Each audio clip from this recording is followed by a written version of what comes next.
Let's go on a tour of my home gym for calisthenics, weightlifting and flexibility training. I'll show you the equipment I use to build muscle strength and flexibility with home workouts. I'll share with you the most cost-effective options to build your own home gym, and also what the most important things are to get first, in my opinion, and then the icing on the cake that you can add later down the track. The first piece of equipment that I got, and in my opinion the most essential for any home gym setup, is a pull-up bar. And I like a pull-up bar where I can hang without my feet touching the ground. But of course that depends on the space that you've got. And if you don't have somewhere where you can bolt a pull-up bar like this too, then you can try to find somewhere where you can hang some gymnastics rings. That'd be the next best option. And if you live in an apartment, you can set up those pull-up bar setups that go in the doorway. Something I think seriously lacking from most of the home workouts that I see fitness influencers share online is pulling. Upper body pulling, because without it you create structural balance in the body. And so most home workouts are really heavy on core training and on pushing, like push-ups and squats and leg exercises, but very light on pulling. And I highly doubt that any of the fitness influencers that you're seeing promoting these types of home workouts used that style of training to get the physiques that they've got. Hey, if you're getting value out of this video, please hit the like button and subscribe to the channel. If you've got any questions, ask me in the comments. Second on my list is a set of dumbbells. Now I've got Watson dumbbells here. These are some of the best in the world.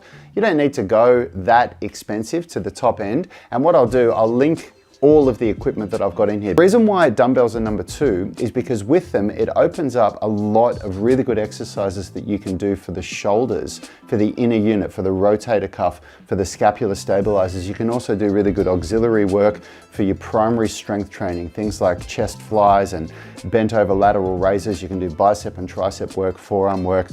Third on my list are some wooden boxes like this. The ones that I've got can go to either 14-inch, 16-inch or 20-inch, depending on which side that you turn them on. And the main reason for me that I got the boxes is for dips. Dips are such an incredible upper body pushing exercise. And without the boxes in your home gym, when you don't have a bench or anything, you're limited to really push-ups. And it just opens up a whole new the possibility for a really valuable upper body push exercise. Now the other thing that you can use boxes for, which is really valuable, is things like loaded stretching for things like Jefferson curls. You can use it for a lot of different types of stretching, but also leg exercises like step ups. So these are really good and relatively inexpensive. Next on the list, an incline bench. Once you've got your dumbbells and you've got all the equipment that I've already said, as soon as you grab yourself a bench, you can really start doing some proper strength training at home. So we can start doing chest pressing, we can do a lot of row exercises, you can do really good auxiliary work like Powell raises for the rhomboids and the scapular stabilizers. Also for stretching, having an incline bench is really, really valuable for stretching. So in my opinion, once you get the bench with all the other equipment that I've already got, we can start getting really serious about some strength training.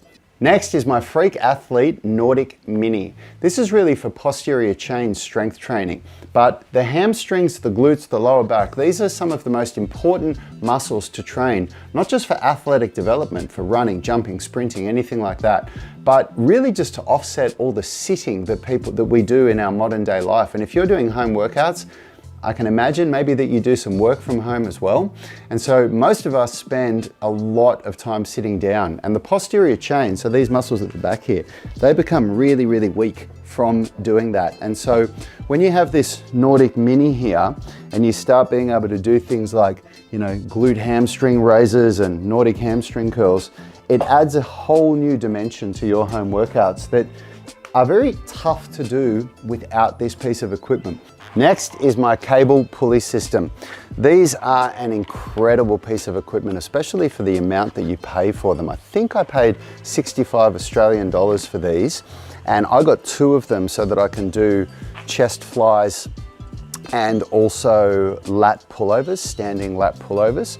But there are so many great supplementary exercises that you can do once you have cable machines like this. When it comes to building muscle and upper body strength, this is by far some of my favorite equipment at my home gym. Of course, for these, you'll need a couple of weight plates. Personally, I don't think you need a lot.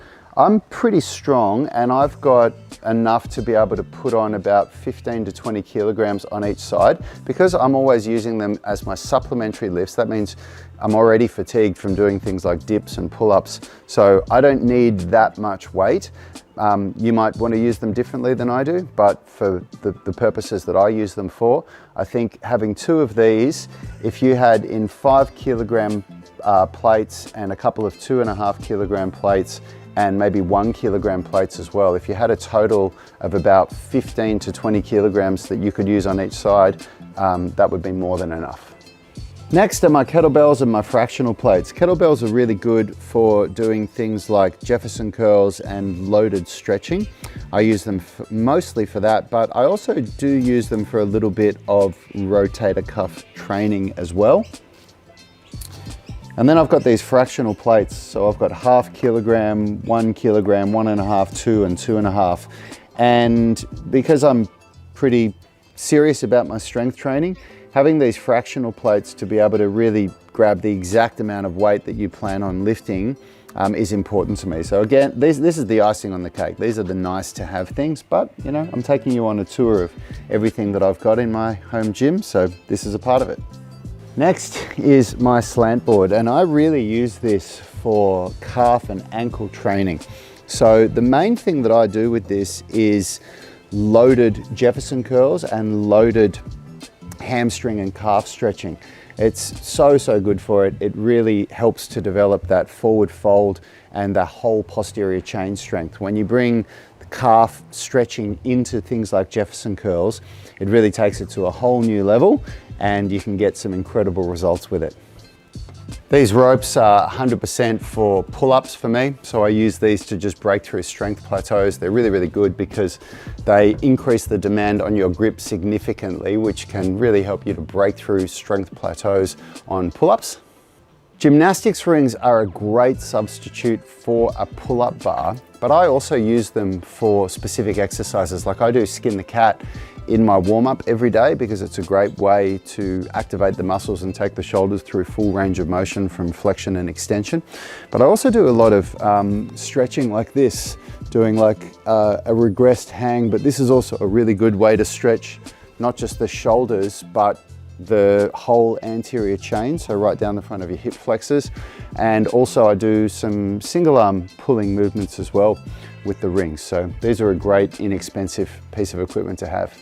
Heel elevation. We got these custom made back at Unity Gym, but having something that you can elevate your heels on like this is really valuable, especially if you have poor ankle mobility for your squatting. It's a great way to be able to allow you to get full range of motion in the squat.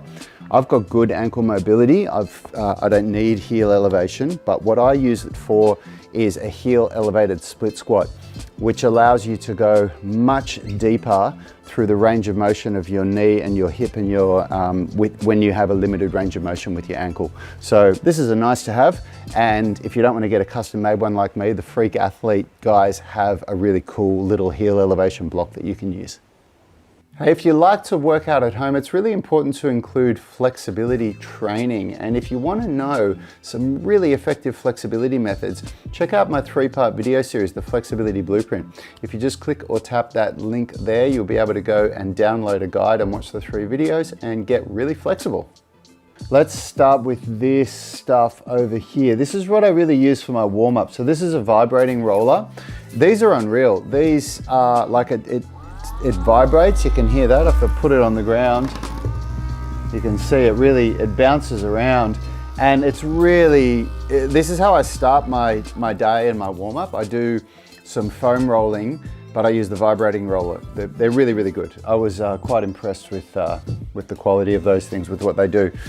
A yoga block, the thing that I really use this for is for releasing my hip flexors, but it's also good for like L-sit work where you can like get your body off the ground a little bit more if you can't do a proper L-sit. So they're really cool. And I've got some of the foam yoga blocks, but I like these cork ones. These are really cool. This is called a Psorite, and this for what it does, I haven't found anything as good as this. This is to release your psoas, to release your hip flexors. It gets right in behind your guts, which is why it comes up here. You can see this footage of me using it here where I'm laying down on it, and I have really, really tight hip flexors. I've got something called femoral acetabular impingement, and it causes my hip flexors to just be super tight. So this is a really cool specialized piece of equipment. So I use all that stuff in my warm-up. These bands are definitely can be used for so many different things. Like this is a glute loop, you know, people put them around their knees, and it can make your squats more challenging if you've got weak glute medius. You can put it around your feet and you can do glute work, which is why it's called a glute loop. But I use it for rotator cuff work, and I use it in my warm-up mostly to do like rotator cuff work like this as an activation drill. But you can actually use that as a strengthening exercise for the rotator cuff, and we do that in the UMS. So that's what I have that for. Same with the band. The band can be used for so many different things, these Therabands, and you definitely need a couple of different thicknesses if you use them properly, because, you know, just like weight, it'd be like having just one dumbbell of one weight. You know, they have different thicknesses for different resistance. But I use this pretty much mostly for scapular stabilizer activation by doing band pull-aparts, which is really, really good. It's really effective for that in the warm-up. And then I've got my ankle weights or wrist weights, and I pretty much use these. This is 1 kilo, and they're the only ones I've got. I've got 2 of them. And I just use them so that I have a halfway point between my dumbbells. My dumbbells go up in a 2.5 kilogram increment, which is about 5.5 pounds, about that. So by having a 1 kilo weight or a 2.2 pound weight, I can go halfway between that. So instead of having a jump from 7.5 kilo to 10 kilogram, I can go 7.5 kilo, or I can put these on and go 8.5 kilo and then 10 kilo. And then, you know, same thing, I can do 11 kilo, then 12.5. So they're really useful for that. Then I have my Captains of Crush. And again, you need several thicknesses of these. You don't need it to start with. These are so strong. This is a 0.5. And honestly, I would not recommend that anybody starting get any more than a 0.5, but grip strength is a really important part of training, and these Captains of Crush are brilliant for that. So let's move over. I've got foam rollers. Foam roller, the only thing I really use this long foam roller for is flexibility training. You can use this for foam rolling, but because I've been doing foam rolling for so long, this is too soft for me. So I use it mostly for thoracic extension, but the stuff that I do with it, you know, you can't do it with anything else. The D roller, the only thing I use this for is for chest flies. So when I'm down on my bench, I put this on the bench so that I lay my spine along here. And what that does is it allows the scapula to fully retract when you horizontally abduct your arms in chest flies, so you can get full range of motion with the scapula. And it's really, really good for that. Really good for developing chest muscle hypertrophy. A dip belt, of course, this is pretty simple for weighted dips, pull-ups, and also you can see here, I can do weighted push-ups as well with it. So I've just started a mesocycle where I'm doing 5 sets of 3 reps for my primaries for dips and pull-ups, and so I need to be able to add weight, so that's a really cool piece of tool. And then we're onto these Freak Athlete Essentials tools here. So this is called a Triflexor, and this is a really cool piece of equipment because it allows you to strap weight directly to your feet. And I've been a coach for almost 25 years. I haven't seen a better way to strap weight directly to your feet, you know, like real weight, not an ankle weight of 1 kilo or something like that. You know, like you could put 40 kilos on your feet here if you put a 20 kilo plate on each side. And what this allows you to do is some very cool exercises. You can see here me doing a standing hamstring curl.